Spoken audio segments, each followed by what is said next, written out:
दिल्ली सल्तनत उसे कहा जाता था जो कि 5 मुस्लिम सुल्तानों को मिला के बनाया गया, जो कि 5 मुस्लिम सुल्तान थे, जैसे कि गुलाम वंश, खिलजी वंश, तुगलक वंश, सैयद वंश और लोधी वंश। इन्हीं को कहा गया दिल्ली सल्तनत।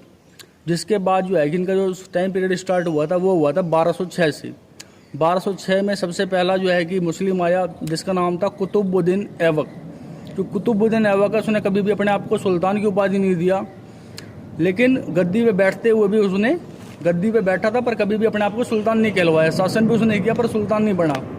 उसका जो दामाद आया जिसका नाम रहा है इल्तुतमिश, तो इल्तुतमिश ने अपने आप को सुल्तान की उपाधि दी, इसीलिए इल्तुतमिश को दिल्ली का सबसे पहला मुस्लिम सुल्तान कहा जाता है। तो 1206 से लेके 1526 तक है कि दिल्ली सल्तनत का शासन रहा दिल्ली पे। जिसके बाद जो है कि पानीपत का युद्ध हुआ जो कि बाबर और लोधी, इब्राहिम लोधी के बीच हुआ।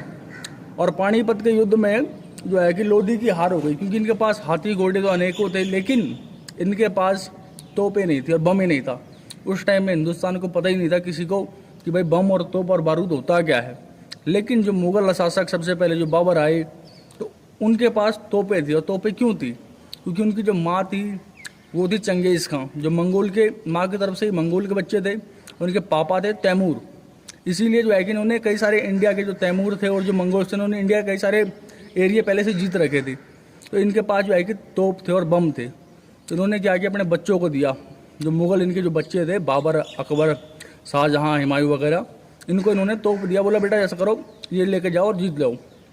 जब इन्होंने तोप और बम छोड़ना स्टार्ट किया, जब जाकर लोधी की हार हो गई, क्योंकि इनके पास हाथी बहुत थे और इनके हाथियों ने क्या किया, अपनी सेना को चलना स्टार्ट कर दिया, जिसमें लोधी की हार हो गई और बाबर की जीत हो गई। जब से मुग़ल वंश की स्थापना हो गई 5026 से, फिर मुग़ल वंश आ गया।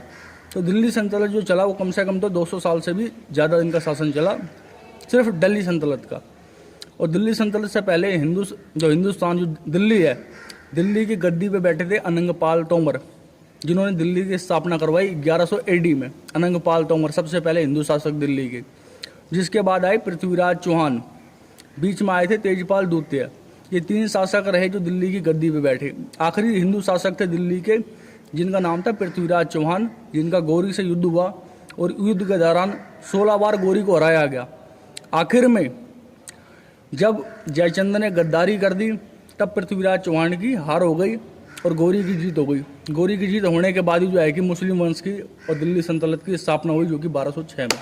धन्यवाद।